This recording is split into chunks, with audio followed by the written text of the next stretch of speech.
Hello, my name is Edwin Rutsch, and I'm the director of the Empathy Center located here in beautiful Santa Barbara, California. The center's mission is to build the empathy movement and to raise the level of empathy in society through education and community building initiatives. And my name is Anita Nowak. I teach at McGill University, and I'm the author of Purposeful Empathy, a book that invites readers to turn up the volume of empathy in their lives. And at the beginning of 2024, Anita and I co-hosted the Empathy Summit, brought to you by the Empathy Center, and more than 40 authors of books about empathy participated. They shared what their book was about, why they were motivated to write it, and what they hope readers will take away. Thank you so much for watching, and we hope you'll buy their book. Well, now it gives me great pleasure to introduce myself. So my name is Anita Nowak, and I am the author of the book Purposeful Empathy, Tapping Our Hidden Superpower for Personal, Organizational, and Social Change. And I want to explain what the backstory, what brought me to empathy, because I didn't set out to study empathy or to write about empathy. Empathy found me. I was doing my PhD in the Faculty of Education at McGill, and I was really interested in developing and designing curriculum and pedagogy that would inspire the next generation of leaders and social change makers. So what I did for my research is I interviewed social entrepreneurs. It was a very new word at the time, but those are the professional change makers, the founders of nonprofit organizations that work on solving some of the biggest, most intractable problems that the world faces. And I did narrative interviews with them to find out what they had in common in terms of, their upbringing and their life and any epiphanies they had or any moments in time that would sort of explain to me why they decided to pursue careers of social change. And I discovered that they all had two things in common. The first was they all had service modeled in their home, meaning their parents took them volunteering, or there was just this ethos of giving back. That was very interesting to me. And the second thing that they all had in common was that when they saw a group of people marginalized or disenfranchised or in a bad situation in some way, they all felt compelled to act on empathy. And I called that empathic action at the time, and my PhD was devoted to a pedagogy of empathic action. Now, since then, a lot has happened because I graduated in 2011. So I'm going to share my screen. So the origin story of my book is that it was about empathy as a lever for social change. The more I got into the literature about empathy, including the neuroscience and the psychology, is that empathy actually improves our relationships and improves the quality of our lives and actually improves our health and well-being. Along the way, something really interesting happened in the world. It's like the entire world opened up to the importance of empathic leadership and empathic organizations. So I took a turn towards that as well. So why did I write this book? I knew I was going to answer this question, so I actually turned to my own preface, and which opens with this paragraph. I've written this book to satisfy 5 goals. The teacher in me wants to share what I have learned about empathy over the past 15 years. The coach in me wants to inspire you to live your best life. The rebel in me wants to shatter systems of oppression and injustice. The spiritual seeker in me wants to align with my calling. And the last bit I can't read because of can somebody read? Edwin, and the mother in me wants to protect and nurture our children. Beautiful. I've got captioning, which doesn't move on the screen. Okay, thank you so much. I appreciate that. So what's the book about? All right, at a very high level, there's 4 parts to the book, and I want to go through each of the chapters with you. To give you a sense of what the book is about. I have a really delightful foreword from Dr. Yunus, a Nobel laureate from Bangladesh, who is the founder of the microfinance movement that I'm very touched by. After the introduction, where I really make the case that we need more empathy in the world, we're sort of faced with this collective empathy deficit, and there are a lot of systems in place that are sort of keeping our empathy at bay. So the first chapter is sort of a primer on, why We all have the capacity for empathy, how empathy works, the sort of history of empathy, the psychology of empathy. And so it makes it's sort of like the introductory chapter, followed by a deep dive in the neuroscience of empathy. I not only look at sort of the technical aspect of empathy in the brain, but also I explore a new area of opening up in neuroscience around psychedelics and the potential that they may have in terms of actually increasing our capacity to empathize. The third chapter is devoted to leaning into purpose. It's stories about people who have changed their lives.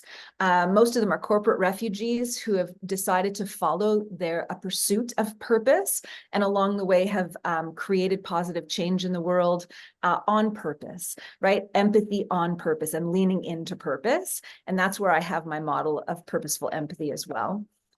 In chapter 4, I'm looking more, this is the section of the book that's more on leadership and organizations. So here the idea is how can we create a culture of empathy, and the training programs that exist to actually bring more empathy into the workplace. I also have stories about companies and nonprofit organizations that have empathy embedded into their DNA, and why that is actually having an impact on their bottom line and their success sustainably. The sixth chapter is an exploration of empathy and technology. I think we're at a moment in time in the world where, you know, technology is ubiquitous. The pace of change is unprecedented. And I think it's really calling into question what humans are. Can machines become more empathic? Is that even possible? What would that look like? And what does that mean for us as sentient beings? This chapter is probably for me.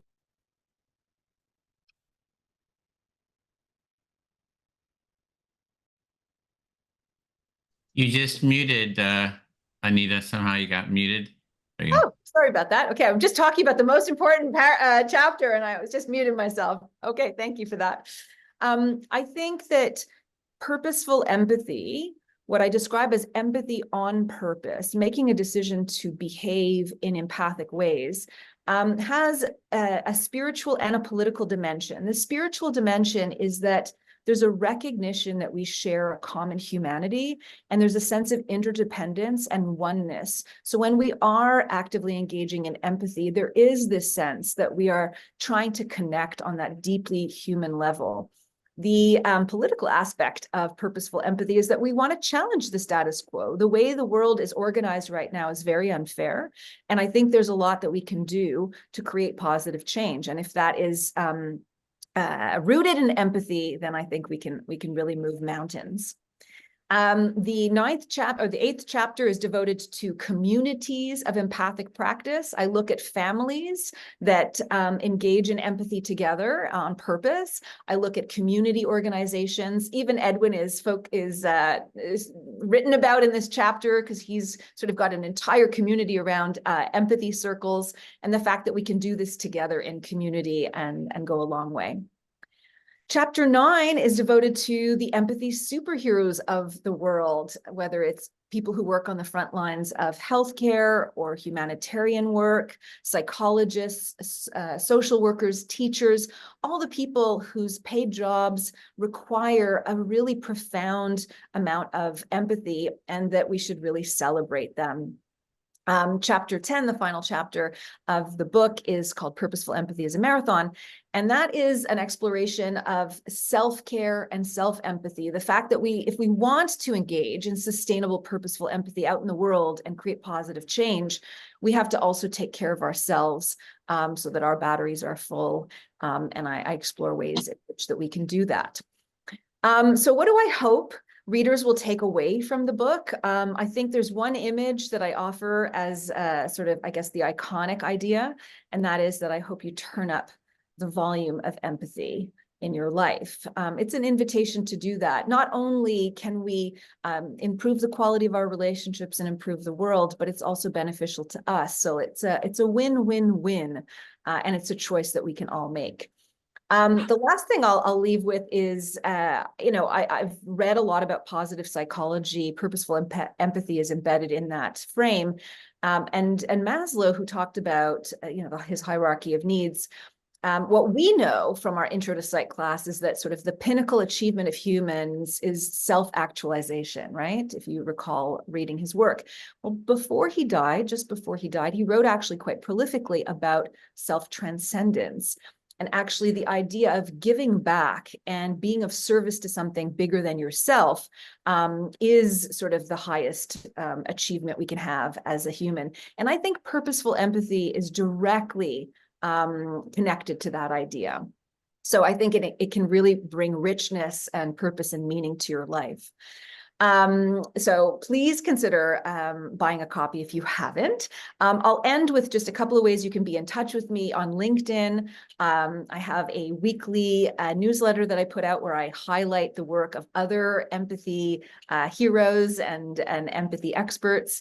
I have a daily empathy post that goes out on all my social media. Yesterday was 2,718. That's close to 7 years of consecutive daily empathy posts. So join me on all my socials for that. Of course, you can watch the hundreds of interviews that I've done with these other empathy enthusiasts across a wide range of topics. And I give lots of corporate talks as well on empathic leadership. So I want to thank you all so much. It's been such a pleasure to hear from other fellow empathy authors. Most of the books I've already read. And I'm just great to be part of this community. Thank you.